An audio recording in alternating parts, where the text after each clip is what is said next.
Ponedeljek je in na spletni strani delo.si čas za športni pogled, tokrat seveda olimpijski pogled. Dočakali smo konec 22. zimskih olimpijskih iger v Sočiju. Z mano pa je naš poročevalec Vito Divac. Pozdravljen. Pozdravljen. No, za nami so izjemne igre, saj rezultatsko za Slovenijo 8 kolajn, še nikoli toliko. Od Lillehammerja 94 pa do Vancouvra 2010 smo osvojili vse skupaj 7 kolajn za samostojno Slovenijo, zdaj 8. Si ti pričakoval tak bogat izkupiček? Ja, moram reči, da recimo 8 kolajn nisem pričakoval sem jih pa od Tine Maze, od Prevca, od deskarja oziroma koširja, pa sem mislil, da bo tudi kakšen drugi. Pričakoval sem tudi od Jakova Faka, ampak pač je imel to bolezen, tako da ni mogel, so ga pa seveda uspešno nadomestili drugi.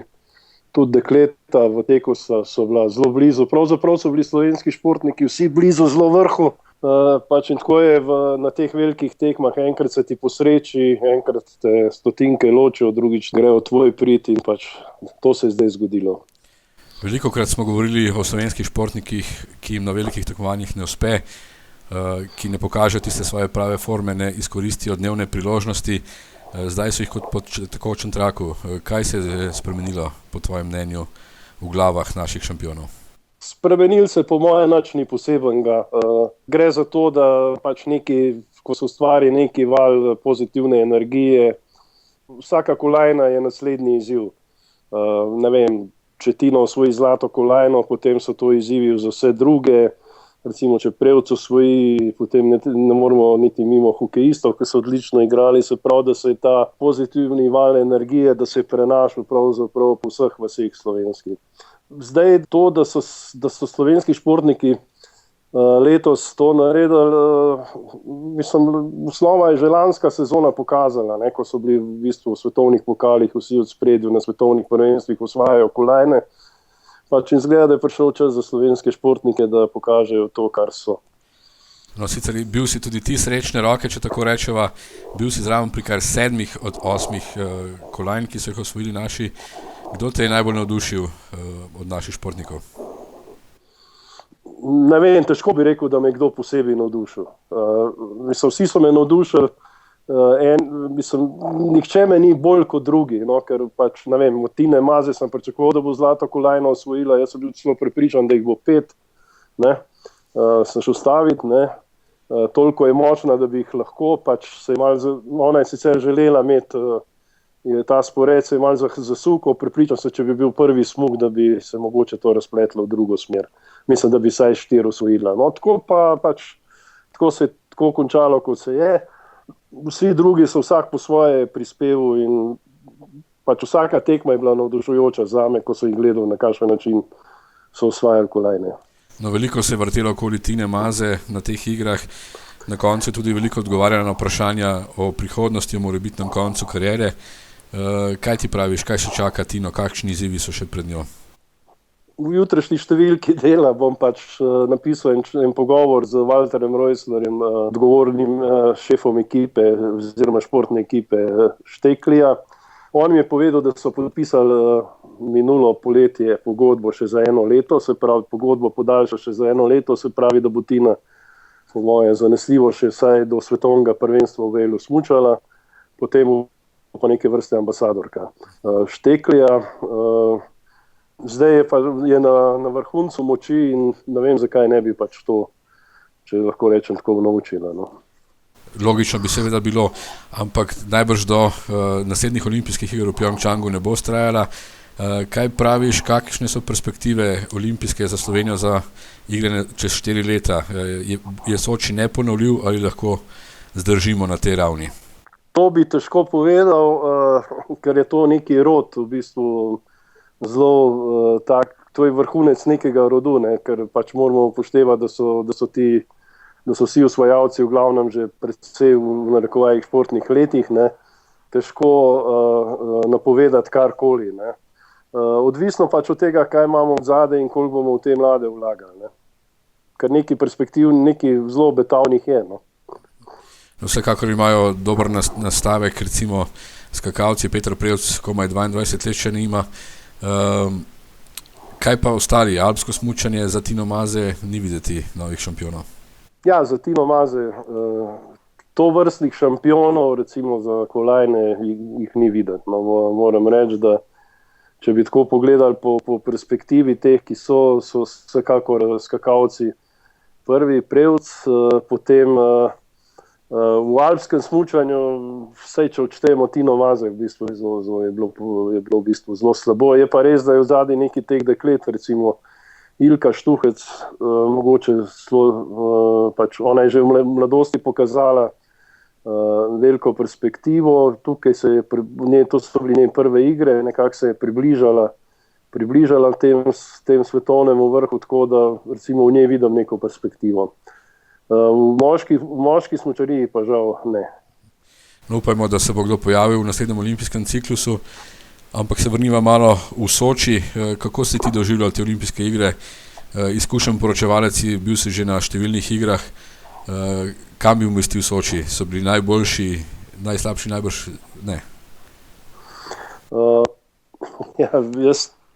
Jaz nisem predsednik olimpijskega komiteja, da govorim, da smo bili na najboljših igrah. Soči je bil vrhunsko pripravljen, mislim, kar dan danes ni težko. Recimo meni je bilo zelo zanimivo to smučarsko tekmovanje v alpskem smučanju, kako sjajno so bile pripravljene proge. Potem, ko sem se pozanimal o tem, kdo je to sploh pripravil, so mi povedali, da so najeli enega Američana iz Beaver Creeka, ki je delal 2 meseca pa pol na pripravi prog, recimo, ne vem, na slalomišču je bilo 70 cm živega ledu, na progah za smuk in na smukaških progah je bilo recimo 60 cm ledu, tako da ni bilo možnosti, da ne bi tekma bila.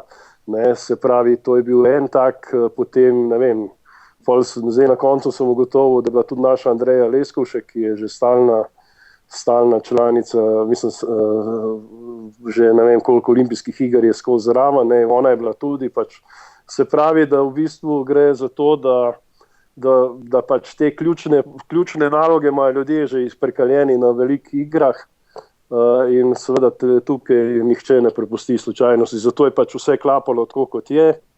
V bistvu so bile zelo simpatične igre, zaradi tega, ker je bilo vse tako neusiljeno, tudi na vse zadnje, tudi ta varnost je bila v bistvu neusiljena, čeprav je mrgolelo vojakov, ne vem, pač ljudi v civilu, ki so zdaj pravzaprav niti niso noču, kdo je kdo, ker pač so vsi imeli neke uniforme.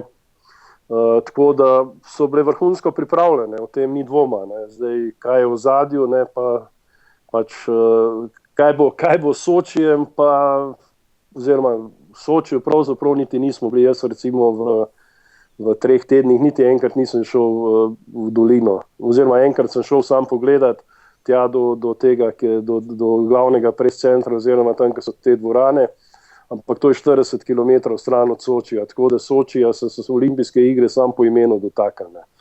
Mogoče so bili te veljaki olimpijski, so tam stanovali, drugače pa mi smo bili v glavnem, večina novinarjev je bila na hribu, v tej poljani. Zdaj, zanimivo je pa to, ko so se malo pač poizvedoval, kaj bo s to rdečo poljano, roza hutorjem in na vse zadnje tudi olimpijskim prizoriščem v Adlerju, se pravi v narekovajih Sočiju. Zelo zanimivo je ta moderna železnica, ki se je zgradila iz Sočija do te rdeče poljane, naj bi jo v prihodnosti v bistvu podaljšali na drugo stran Kavkaza, se pravi s tunelom, in da bi povezali vzhodni del Kavkaza z zahodnim in s tem odprli pač Sočiju neko novo perspektivo, turistično in ne vem kakšno še. Zanimivo je tudi ta rdeča poljana, to je v bistvu zelo sodobno, eno najlepše narejenih zimskih središč, z ogromno apartmaji, hoteli, vsem, kar sodi zraven. Tle ne bi celo naredili menda igralniško mesto ali neke vrste ruski Las Vegas.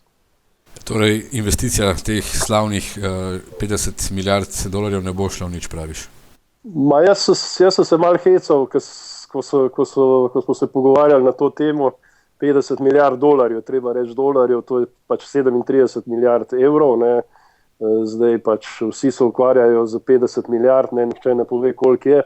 Ne, če bi to delali naši gradbinci, bi to po mojem stalo 60, ne, glede na to, koliko so se malo hecali. No, ampak jaz tako, ko pogledam za nazaj, recimo Val d'Isère, če se ozrem na Val d'Isère, oziroma Olimpijske igre leta 92, Albertville, ne, tam so tudi po ogromno denarja porabili, so ravno tako uničili to naravo, iskonsko, so vse naredili. Pa še bi veliko krajev v evropskih Alpah, pa kjerkoli lahko najdu, ne, pač so se zgodile stvari veliko prej, kot so se zdaj, ne, se pravi, da tukaj jaz ne vidim nobenega problema, ne, pač je pa res, da to, kar smo mi tukaj doživeli, da to po mojem niti ni ta prava Rusija, ampak da je bil to pač taka Rusija, ki se nam hotel predstaviti.